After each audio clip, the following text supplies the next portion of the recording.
Okay, we're live. Hi, this is William Ramsey. Welcome to William Ramsey Investigates. On today's show, I have a very special guest. Her name is Charlotte Dennett, and she just published a book this year, 2022. Title of the book that we're going to discuss is Follow the Pipelines, Uncovering the Mystery of a Lost Spy and the Deadly Politics of the Great Game for Oil. And really a fascinating book, and it ties into some earlier books that I've interviewed the authors within the last 12 months. Those two books, and you can go back and listen to those, are Spies and Traitors, Kim Philby, James Angleton, and the Friendship and Betrayal That Would Shape MI6, the CIA, in the Cold War. That's Michael Holtzman. And then also Ann Tazewell put out a kind of a CIA memoir about her dad. A Good Spy Leaves No Trace, Big Oil, CIA Secrets, and the Spy's Daughter's Reckoning.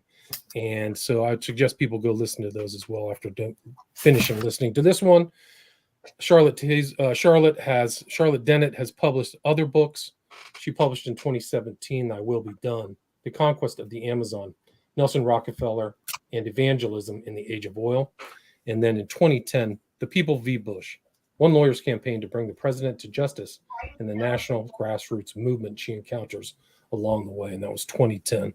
But again, the title of the book we're going to talk about today is Follow the Pipelines, Uncovering the Mystery of a Lost Spy and the Deadly Politics of the Great Game for Oil. And it ties in, I think, very important to current events in Eastern Europe and Russia and the energy crisis that we're experiencing now. Energy was definitely an issue in the historical aspects of this book and in the different sections where she covers how important oil became post-war in the what she calls the Great Game. So, Charlotte Dennett, welcome to the show. Hey, great to be here. Awesome. Looking forward to our discussion. Great. Well, I appreciate you taking the time to talk about this fascinating book. For people who may not have heard your name or your earlier books, can you do a background of how you got involved in People v. Bush and I Will Be Done, and then what led you to write Follow the Pipelines? Well, I would have to start with I Will Be Done, which took my husband 18 years to research and then write. He was the primary author, but I was doing a lot of the research and some of the editing with him. And that was an investigation of genocide of indigenous Indians in Latin America, and particularly the Amazon. And we were trying to figure out why fundamentalist missionaries were turning a blind eye to the ethnocide and genocide of some of the very Indians they were working with. And there were rumors that the CIA was somehow involved. So as Americans, we felt duty bound to investigate that. And when we got down there, what we really learned was that it wasn't just local church communities contributing to the missionaries. We eventually found out that it was big corporate interests located mostly in the East that were funding these missionaries. And the reason they were funding them was to pacify indigenous people so that they would not resist to large oil companies, ranchers, agribusiness coming onto their lands. It's sort of a reproduction of what happened in the American West. And so that was a huge education for me. And also by eventually discovering that Nelson Rockefeller, of all people, was very much involved in that. And he had a so-called shining dream for the development of the Amazon. And as everyone knows, the Rockefeller family were the premier family, certainly in the 20th century, in oil production, distribution, all aspects of the oil industry, including, by the way, propaganda. So by getting into his papers, in the National Archives and in the Rockefeller Archives, we were able to, what I say, climb to the top of the mountain. And looking down, the view was fantastic because then we could see all the interrelationships, how different groups and organizations are used by the very powerful to achieve an end. And the end is conquest. So that book has been called An Anatomy of Conquest, because once you learn the lessons of how Nelson Rockefeller developed the Amazon, or part of it at any rate, and created his own empire in Latin America, you can apply it to other parts of the world. So for me, who had been a reporter in the Middle East, what I did is I took the lessons from that book and applied them to the Middle East.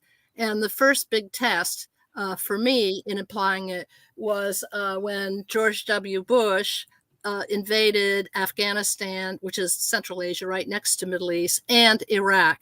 And in doing that, I suspected, as I'm sure most people thought, there must be an oil angle, certainly to the Iraq invasion. People didn't really know what Afghanistan was about, but I dove into it because I already knew that central to any empire or any major power that strives to be a superpower or a major player, they have to have access to oil. And the reason they have to have access to oil is the fuel of the military.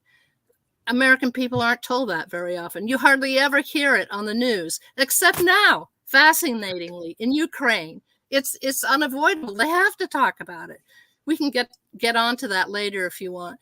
But the other impetus for me, of course, was to figure out what was behind the death of my father, because he was America's first master spy in the Middle East. And this was just during and after World War II. And he died in a mysterious plane crash after a top secret mission to Saudi Arabia. So in the course of investigating his death, I was an infant at the time, but later on, I also learned the oil connection. And in that case, it was definitely the oil of Saudi Arabia and the pipeline, the Trans-Arabian pipeline that was going to carry that oil to a terminal point in either Lebanon or Palestine, not yet Israel, and then be transshipped to Europe. So you put all those three together, and I've been called by Time magazine as an expert in political, in political resources. And that's what I've become, actually, out of needing to know what's behind all these wars and these deaths. Right. And you have a personal experience in the Middle East as well, right? When you were starting out as a journalist. I have a personal in Lebanon. Well, you were in Lebanon. I mean, you start one of your chapters, you're being shot at, right? Yeah. No, I ended up being a reporter for the Beirut Daily Star in Lebanon, which is the English language newspaper. And so, yes, I happened to be there right before the Lebanese civil war broke out. I was in a taxi and saw this tanker come barreling down the road towards us. And we all jumped out of the car, and I took refuge in a school and was sort of on my belly taking notes the whole time while there was firing all around me. I didn't even know who was responsible, what was happening. But towards when it was getting late, a young man came. He said he had seen me there, and he said, "You better get out of here because you don't know who's going to come and occupy the school."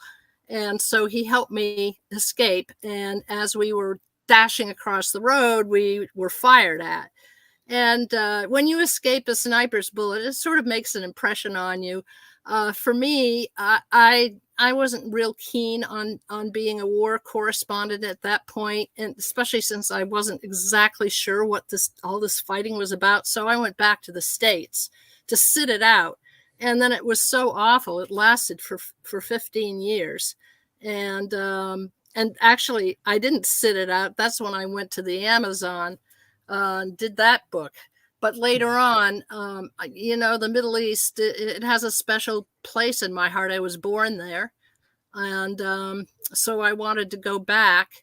And so I did go back in 2011 at the very time when the Syrian civil war was starting. So I write about that in my book as well. Right. So you've covered a lot of different things. And I think it was indicative of how dangerous the Middle East was. And even your father, before his plane crash, said that he was in danger, and it was a dangerous time post-war, right? Yeah, absolutely. But what I found so fascinating, because I was able to, I sued the CIA and was able to get documents declassified. And one of them, his analysis of work, which was basically his marching orders, the redactor left out this key sentence about what he was supposed to do when he went over there. And the sentence was, "We must protect the oil at all costs." And the oil he was referring to was Saudi oil, because getting control of Saudi oil was key to Americans' emergence as a great power. And it's been called an artery of empire even back then. And it was also crucial to help Europe recover after the war through the Marshall Plan, and to serve as an alternative to the communist-run coal unions. So it was very crucial, but there was huge competition about this pipeline from no less than our own allies. What I found out is that the main people he was spying on were the British, the French, and the Russians. So that's sort of mind-blowing. I mean, most people don't think that we spy on our allies, but it does happen for sure. And it's all about oil. Who's going to get the oil? Who's going to control it? And then how is it going to be distributed? And oftentimes it has to be distributed over land, and that means by pipelines. So then you get into the whole intrigue about, what peoples are going to fight the pipelines, who's going to be in favor of it, and what do you have to do to ensure that that oil gets safely to market. And what I found out is it led to the civil war in Syria. It had a lot to do with all the unrest in Iraq. In fact, it had to do with the war in Iraq and with Afghanistan. But ask me more and I'll tell you. Right. And even Turkey, the Donetsk you mentioned in your book, which was published before this war started, this most recent conflict started. So it's there everywhere. And it's before the advent of the supertanker. So it was critical at that time to have pipelines to ship your oil to Western markets, right? Absolutely. But it's still critical, even with the supertanker. For instance, in Ukraine, there's the Nord Stream 2 pipeline, which was one of the first big projects that was sanctioned by the U.S. Actually, continually for the past 4 years. The U.S. was very threatened by that pipeline because it would have supplied even more Russian natural gas to Europe through Germany. And at the time, I mean, already Europe depends on 40% of its energy on natural gas that's sent through pipelines, and actually pipelines that transit through Ukraine. And so the U.S. was able to prevent this pipeline for going online, and because they didn't want Europe getting even more energy from the Russians. Man, I got to turn off this. Hold on. Right. So Sorry even yeah. problem. But the post-war pipeline issues, what you called the TAP line, the Trans-Arabian Peninsula ones, whether it was going to come out of Beirut or Palestine, I think it was Haifa in Palestine. Those issues are still happening today with Nord Stream, just in a different part of the world. Yeah, exactly. I mean, as soon as I saw that there was this confrontation developing over Ukraine, immediately, from my lens, I started to look into the oil and gas issue. And there it was. In fact, I could tell your listeners that if you see a conflict in a given part of the world, particularly Middle East, Central Asia, and Africa, and that's been a protracted conflict, and then type in the word oil, you'll be amazed at how often there is the competition for oil is at the heart of it, sadly, which is why we've got to get off it. Right. I mean, it is incredible. And that was kind of what your dad was about the oil contracts in Ethiopia with Haile Selassie, right? Or he was somehow connected to those negotiations. Absolutely. Yeah. So his plane, what happened is he, after his top secret mission to Saudi Arabia to determine the route of the Trans-Arabian pipeline, then he got on a plane from Saudi Arabia to go to Addis Ababa in Ethiopia. And so I had to figure out what that was all about. I was able to get a hold of the accident report through the National Archives. And I also had access to my father's last reports. And so what I learned is that plane had on, first of all, who was on the plane? Well, my father, head of counterintelligence for the Central Intelligence Group, which was the immediate predecessor to the CIA, but also the petroleum attaché, who was located in Cairo. He was on the plane. And there was a person who was specialized in navigation and communications equipment. He, I later learned, was with the Central Intelligence Group. And what I learned is that at this very time, Haile Selassie had granted an exclusive concession to an American oil company, Sinclair Oil, to prospect for oil in Ethiopia.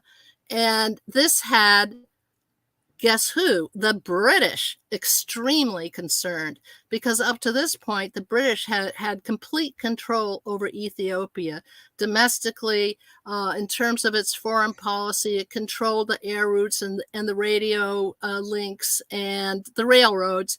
And in comes this upstart, once again, the United States, and cutting deals with Haile Selassie. And the idea was that they were going to set up an Ethiopian Airlines, which would be controlled by Ethiopia, but which would be managed by TWA. And one of the things I learned is when a TWA guy traveled to Ethiopia to set up this airline, a year before the crash, his airplane crashed. And it was going on the very same route. I haven't been able to find out more, but I do know that this mission was very important for U.S. To develop a strong base in Ethiopia. And the communication equipment was one of the things that would allow them to circumvent the British communication systems and assist and develop this airline, this competing airlines. Plus, there were aerial cameras on the ship, and they were to take pictures of possible pipeline routes. Same story, different country. I mean, I'm oversimplifying it a little bit, but basically, yes.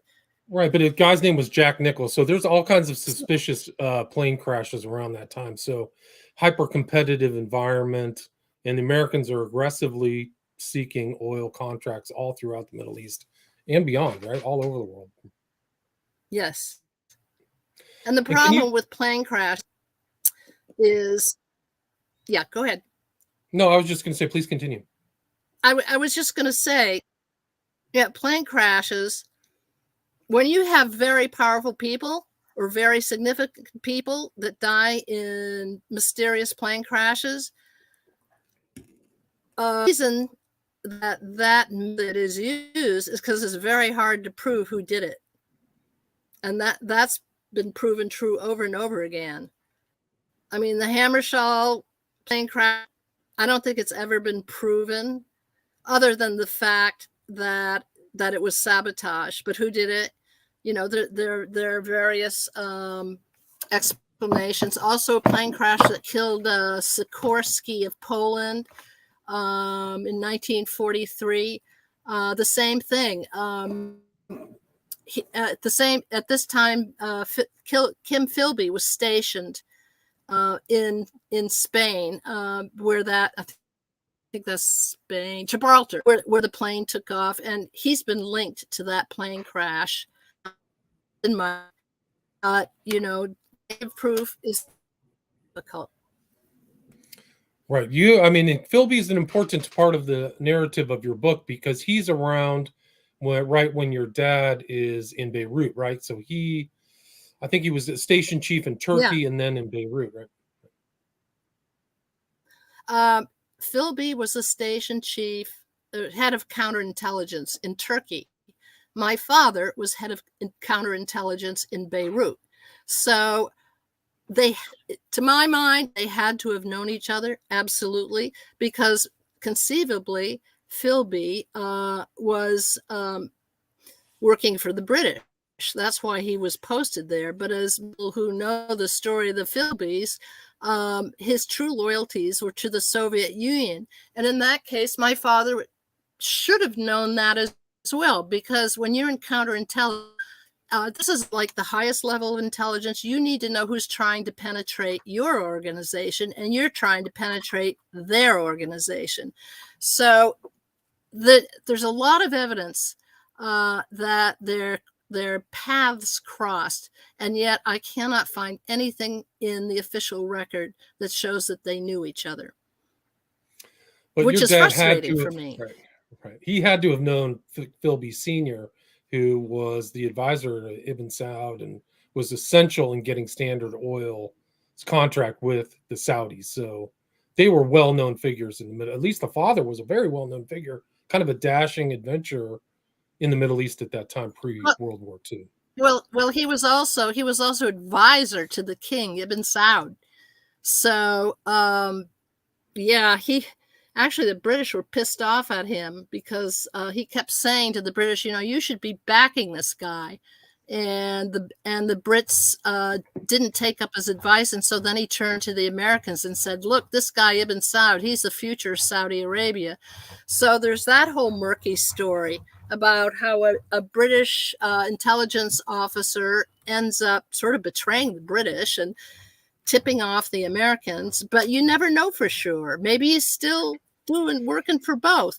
And interestingly enough, he invites his son, Kim Philby, to visit Saudi Arabia 2 months before my father makes his own mission to Saudi Arabia. And they cover some of the same ground. So again, to me, this is all the great game being played out. And what you got to do is dig really deep to fully understand who the players were and what their main objectives was. One of my theories is that, Kim Philby, the son, had to play to both sides. He was working for the British, but he was also working for the Russians, and he had to deliver to both. And what would be a better way to do that than to spy on the Americans? Because both the British and the Russians were very concerned about the Americans building up this huge empire in the Middle East because of their control of Saudi oil. Right. I mean, yeah, the spying that happened in World War II, it didn't change. It just all the players changed after the war ended, and then they're all spying on each other in the Middle East. And it goes all the way to the present day. So you had so many overthrows too over oil in the Middle East, so many CIA-backed overthrows. And you read The Cult of Intelligence, Marchetti's book too. Yeah. You mentioned that in there. Can you talk about CIA's influence in the Middle East and involvement in pipelines? Well, first of all, my father, the Central Intelligence Group, it was the immediate predecessor to the CIA. But the CIA actually, I think in large degree, because of my work, and also a CIA historian who said this guy, Dennett, really should be acknowledged as our first fallen star. We can get into that ceremony. But at any event, as a result, so he was active in trying to get the tap line to cross through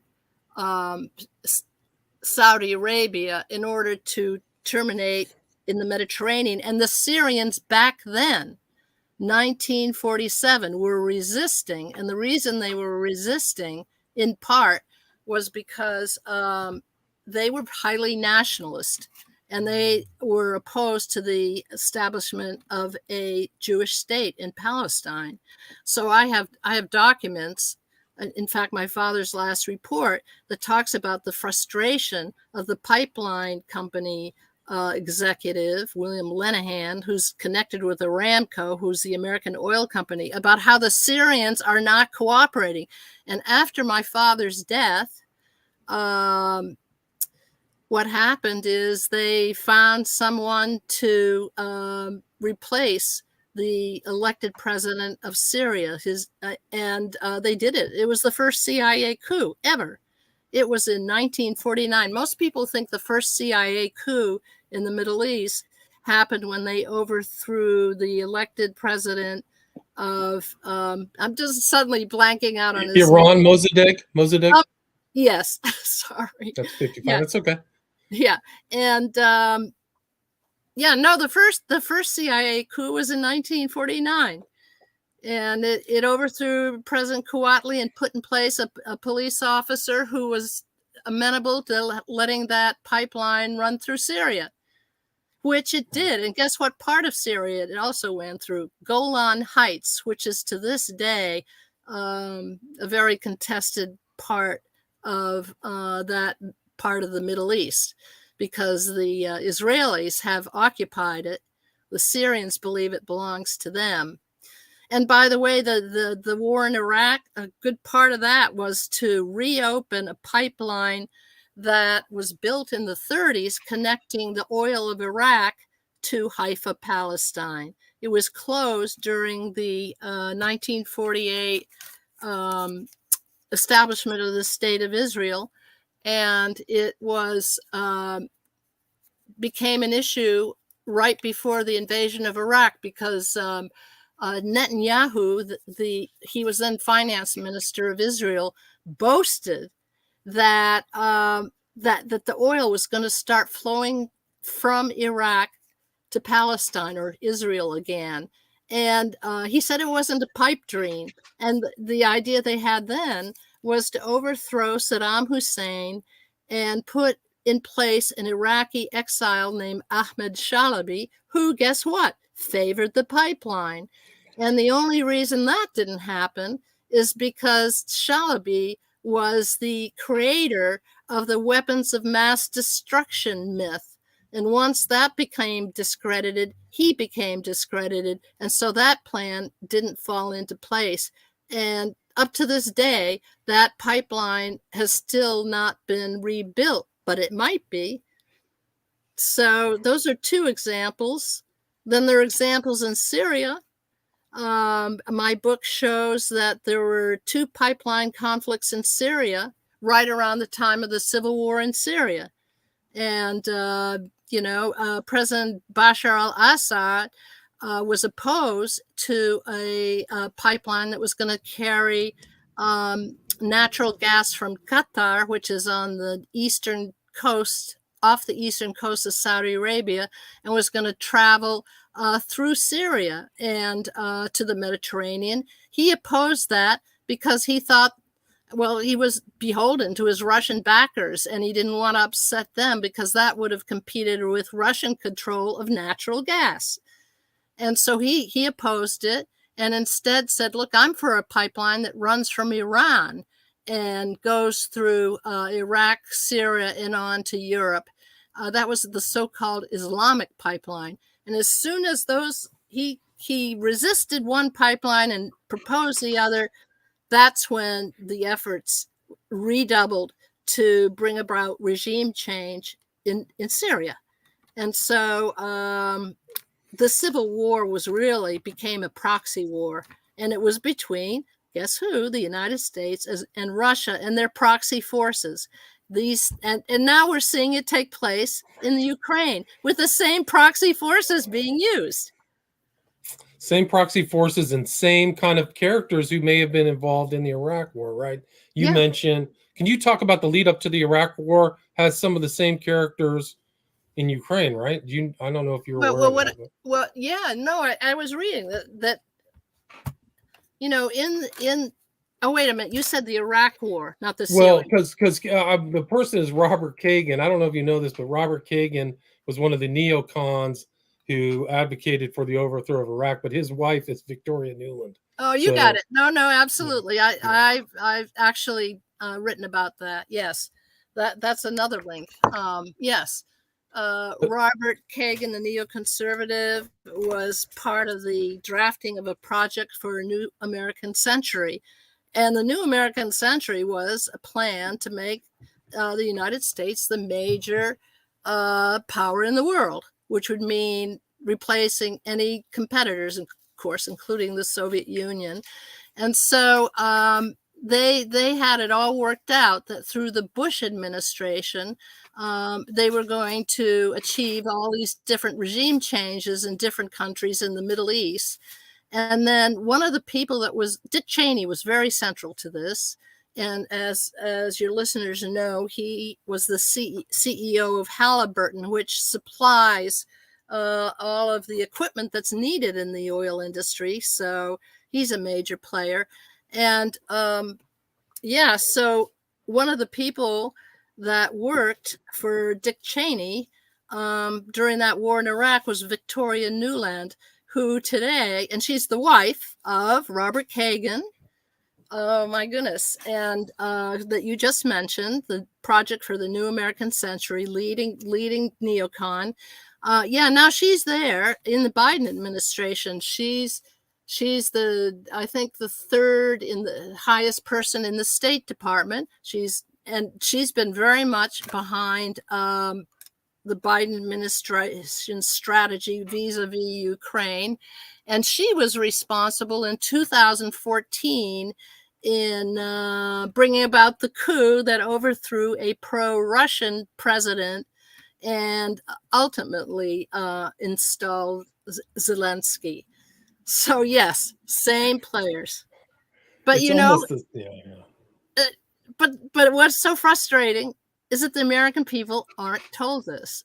All they're told is bits and pieces. I came across a wonderful quote, and this was when I was writing The People versus Bush, which we didn't discuss, but it's okay. I was writing that, and he was a forensic pathologist. He's often called in to testify on criminal cases.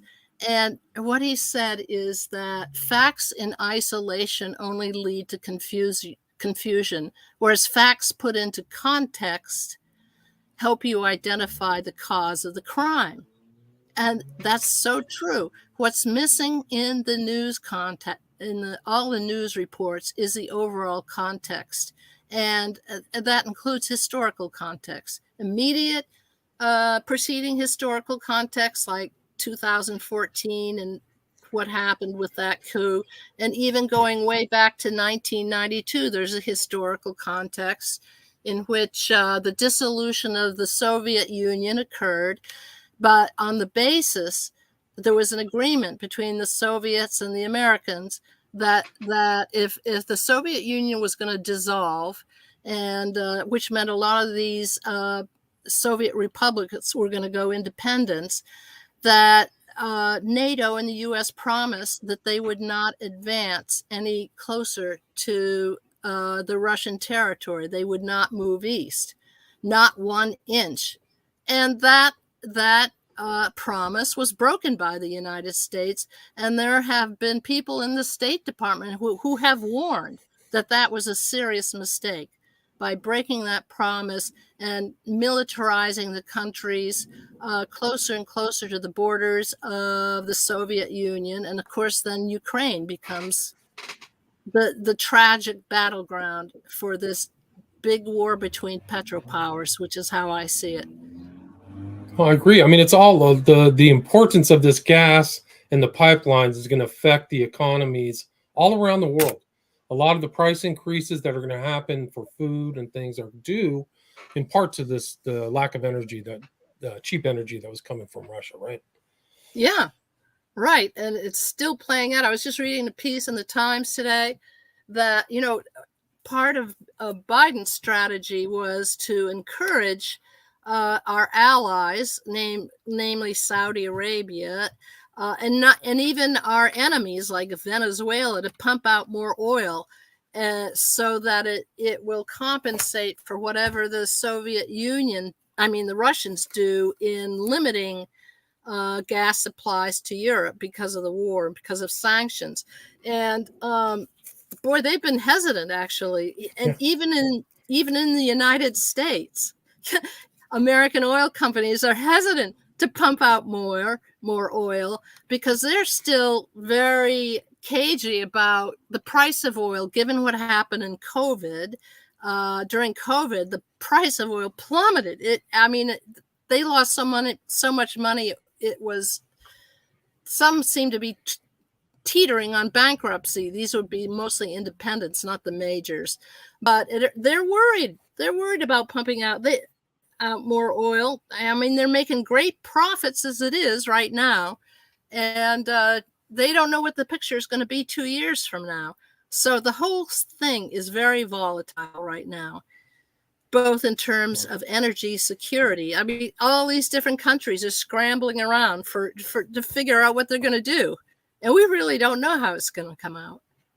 Right. And I don't think that the administration, the Biden administration, didn't really know what the consequences of what happened in Ukraine were going to be either, because they asked they asked Saudi Arabia and Venezuela after the event instead of before. Like, they should have anticipated some of these challenges, but they didn't. Well, can you take think so. Yeah, you would think so. Oh, I just saw yeah, go ahead. No, I was just going to say, GP asked, does this connect to the Tricontinental Pipeline, which is in part owned by Louis Bloomfield and funded through Centro Mondial Commercial? Do you know about that pipeline? I do not know about that pipeline, and I would be most interested to find out more. So, I give out my email address. I like to connect with people. So at the end of the show, if he wants to connect with me, I have a website called Follow the Pipelines. And the purpose of it is to really examine pipelines all over the world. And maybe he can contribute to that. It was the previous person, Mr. Rebozo, who had a comment that struck me, but I don't remember. Oh, yeah.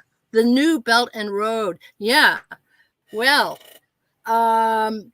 there's another example. The Belt and Road Initiative is by the Chinese, and they are just making huge advances into Europe, into the Middle East, into Africa, and part of it is building pipelines, part of it is building railroads and infrastructure. So, and I think that has the United States even more worried, the Chinese Belt and Road, than the Russians. So that was a good question, and I welcome more cooperation and communication with other people who know about these issues.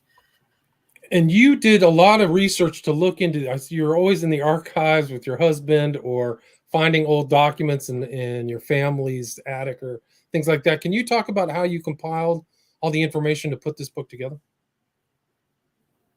Well, first of all, it's been done over years. And so in different book projects that ended up not materializing. And so what eventually happened is that we decided it was going to be a major book called The Kingdom and the Power.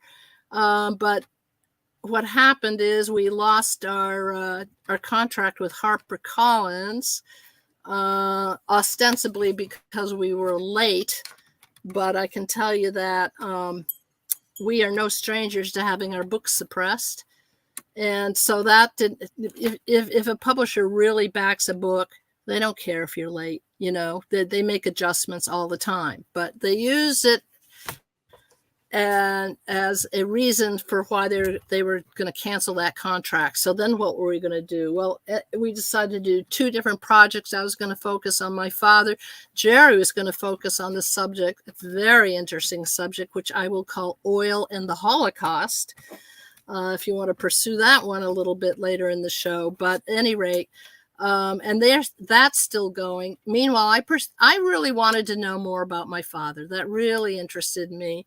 And so when all these endless wars were happening, I kept seeing these pictures of bombed out cities. I mean, you see it in Ukraine. You never saw it as much as what happened in the Middle East, in Iraq or Afghanistan. You never saw the civilian casualties like you're seeing now in Ukraine.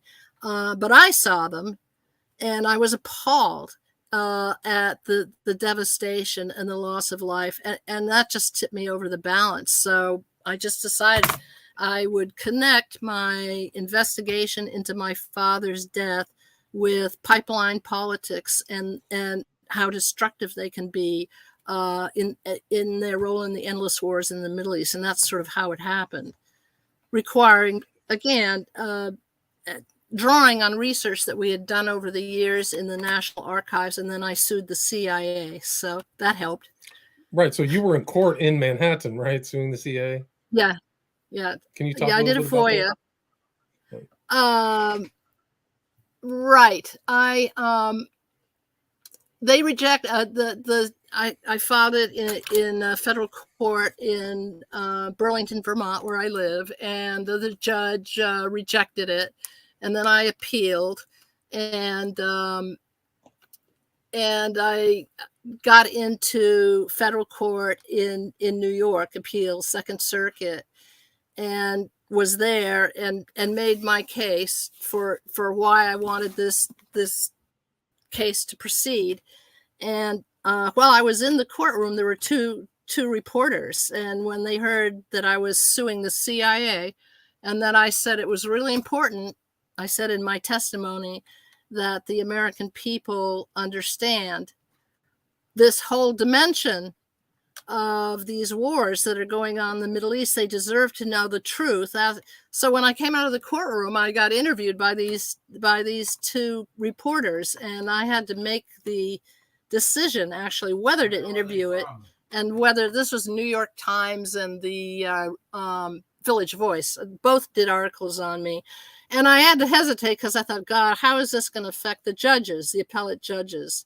Should I do this or should I not? I decided to do it because I'm all for, sharing information. And as it turns out, they rejected my appeal. So, but interestingly enough, later on, when I found out in 2019, I got a phone call from the CIA telling me that they were planning to honor my father at their annual ceremony that they have every spring for fallen CIA agents. And they asked me if I would like to come. So I said, sure, I would be very happy to do that. So I went down there with my family. They paid our way, put us up in a hotel, treated us royally, very nicely, gave us a tour of Langley. I never thought that would happen, especially since, previous books had been very critical of the CIA. But there they were, taking us to their museum, giving us a wonderful feast on the 6th floor, an Arabic feast, telling me that my father was going to have his name on one of the rooms up there, the Daniel Dennett room. And then the ultimate surprise was we had a private audience with Gina Haspel, the director of the CIA. So who would have guessed that all would have happened? And how did that meeting with her turn out?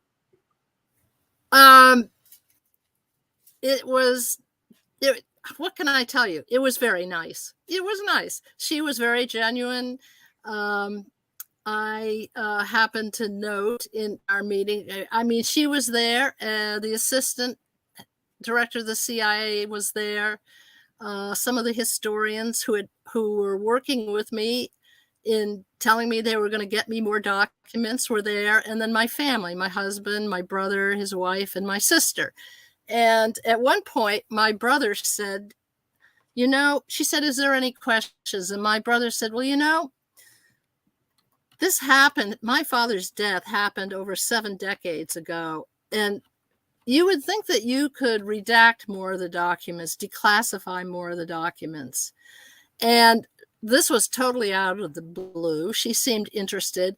And so I had in my purse my father's analysis of work, the one I talked about earlier in the show, where he says we got to protect the oil at all costs, heavily redacted. And so I pulled it out of my purse and I said, well, as a matter of fact, maybe we could start with this document. And I handed it to her, and she looked at it and handed it to an assistant and told me she would look into that. And so ultimately, several months went by, but lo and behold, they declassified the entire document.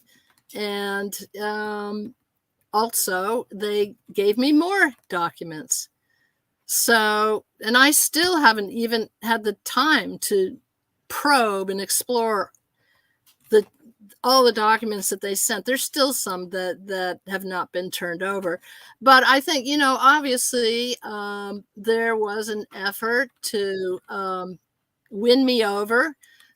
I got visited by 3 CIA people about a month before this annual ceremony, which is called the Memorial Wall. When you walk into the CIA, you'll see stars on the wall. These are all fallen agents. And every year they honor somebody who's fallen in the line of duty. And so they said they were adding my father's name as the first fallen star who had not been previously acknowledged because he died before the CIA was created, but had similar training and was also highly regarded because he was an Arab scholar. He knew Islam, history, and culture inside out. He was posted as cultural attaché. That was his cover. And he had been recognized previously by a CIA historian who even wrote a piece on the CIA website about how Dennett should be acknowledged. So that's how they ended up honoring him. And I'm glad for it, because I think nowadays there's not enough attention to understanding a culture, and instead just going in a punitive way. That is not going to win hearts and minds. Let's face it, we're always going to need intelligence organizations. And why not have ones where your top officers are sensitive and knowledgeable of the peoples that they're dealing with? I mean, it's just a fact as far as I can see. Nonetheless, I still monitor what they're doing, and I'm critical if I see they're going off the track. They've actually admitted to all the civilian casualties in Afghanistan. There was a huge report that came out in the CIA. So you would think that there would be some reforms in how they do things, and I was assured that my father would be looked upon as a role model. So I can take some satisfaction on that. And I know that he was very devoted to democracy. He really believed in what he was doing. I think a lot of them are that way. When I was walking through those halls and I met people, a lot of them struck me. We had conversations. It's quite genuine. And I think they would be happy if they didn't have to be defending oil companies all the time. They never told me that outright, but a lot of them came up and thanked me. I wasn't even sure what they were thanking me for. Were they thanking me because I was looking into his death? Were they thanking me that I discovered he was one of the first victims of the great game for oil? Well, I won't know. I guess I won't know that, but it was an amazing experience. That's great. Thanks for telling that story. Do you have anything? We're at about 48 minutes. Do you have anything you'd like to add? Anything I missed before we wrap this up? Whoa. Yeah. We got to redouble our efforts on the issue of climate change. I mean, all of Europe understands that now because of the war in Ukraine. Their energy insecurity has become more obvious than ever to them because of the fear that the Russians are going to turn it off. And then what are they going to do? I mean, the implications are huge for industry, also for oil. So in the United States, there's been a different reaction. Well, the Biden administration has been going against all of his promises to bring about alternative energy by opening up leases on public lands and doing the drill baby drill mantra with the oil companies. And now he's fascinatingly he's facing opposition from the oil companies. But the major thing, you got to put the pressure on getting off fossil fuels. Once you do that, well, then we have to worry about lithium, which is the main one of the main sources for electric cars, for instance, the batteries. So there are always going to be great games. But whether they will be as deadly as this past century, I would certainly hope that it wouldn't. And with solar and wind, ideally, once we ever get to that, then maybe we won't have all these destructive, endless wars. And there's a lot more to this book. They talk about Yemen, which is happening today, pipeline politics, Palestine and Israel. We didn't even get into that. There's an audio book for this as well, so you can listen to the audio book. And where's the best place for people to get this book? Can they get a signed copy through followthepipelines.com or just through Amazon? Well, a signed copy. That's a thought. Hadn't even gotten there. They can get copies through Chelsea Green, the publisher. They can order it through their local bookstore, and Amazon, of course, has it. If they want a signed copy, they can contact me, and that's through your website. And they can do it through my website. Actually, one of the other website is charlottedennett.com. I have two, charlottedennett.com. I think my email is up there. I'm also a lawyer, so it has some of my legal work on that. And then the other one is Follow the Pipelines. And yeah, let's talk. Okay, I will put Do we those have two. Time? Yeah. I have another interview in 2 minutes. If you want to add something. Yeah. I've got about 120 seconds. If you want to understand the origin of the creation of the state of Israel, there's a pipeline connection. Read my book. I will say that because I know a lot of listeners are very concerned, whether they're pro-Jewish or pro-Arab or whatever. Believe me, there is an oil and pipeline connection that has never been revealed, and I'm revealing it in my book. Great. People can check that out. Highly recommend it. Title of the book again is Follow the Pipelines, Uncovering the Mystery of a Lost Spy and the Deadly Politics of the Great Game for Oil. Just published February 2022. And the author again is Charlotte Dennett. Thank you so much, Charlotte, for your time. Thank you very much. All right. Take care. Take care. Stay there. Stay there.